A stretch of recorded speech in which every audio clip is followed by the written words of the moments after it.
बहुत पहले भारत के पूर्वोत्तर क्षेत्र में एक गांव था मिस्मा। वहां एक अनाथ मछुआरा रहता था ताराउन। एक दिन वो मछली पकड़ने गया। उस दिन मछली के स्थान पर एक नाग उसके जाल में फंस गया। दरअसल वह नाग नागलोक का राजा था। अपने पिता को जाल में फंसा देखकर नागन्या घबराए।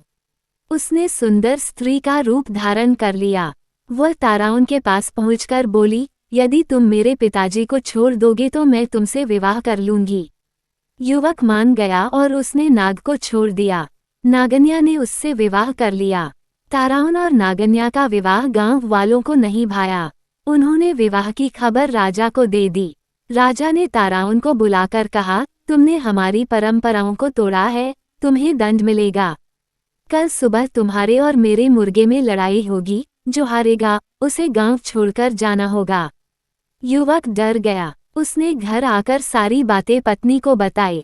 नागन्या बोली, इसमें इतना डरने की क्या बात है, मैं अभी नागलोक से एक बलवान मुर्गा ले आती हूँ।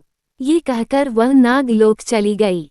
कुछ देर बाद वह मुर्गा लेकर आ गई। दूसरे दिन राजा और युवक के मुर्गे आपस में भिड़ गए।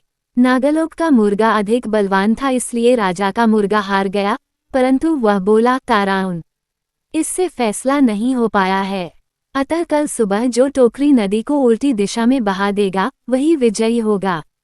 ताराउन के लिए लोहित नदी के बहाव को उल्टी दिशा में मुड़ना असंभव था। उसने यह बात नागन्या को बताई। उसने पति को ढांढस बंधाया, डरो नहीं, मेरे पिताजी तुम्हारी मदद करेंगे। वो अपने पिताजी के पास गई। नागन्या ने अपने पति की परेशानी बताई। पिता ने उसे सुंदर टोकरी दी। कहा, टोकरी को नदी में डालते ही धारा उल्टी दिशा में बहने लगेगी। नागन्या अपने घर पहुंची। उसने ताराउन को सारी बातें बता दी।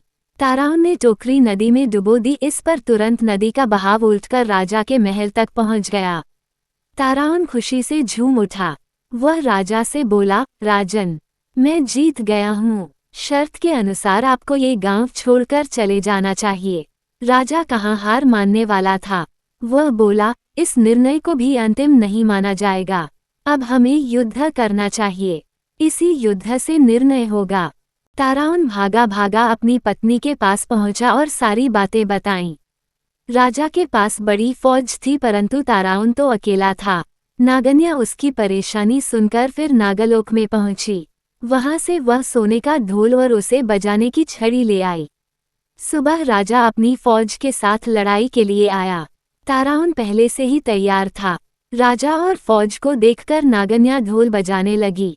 ढोल की धम धम सुनकर वृक्ष, जानवर, घास पत्ते आदि नाचने लगे। राजा और सैनिक भी हथियार फेंककर झूमने लगे। अब ताराउन और उसकी पत्नी नागन्या गांव के राजा रानी बन गए। आज भी अरुणाचल के वंशज ताराउन जनजाति के नाम से जाने जाते हैं।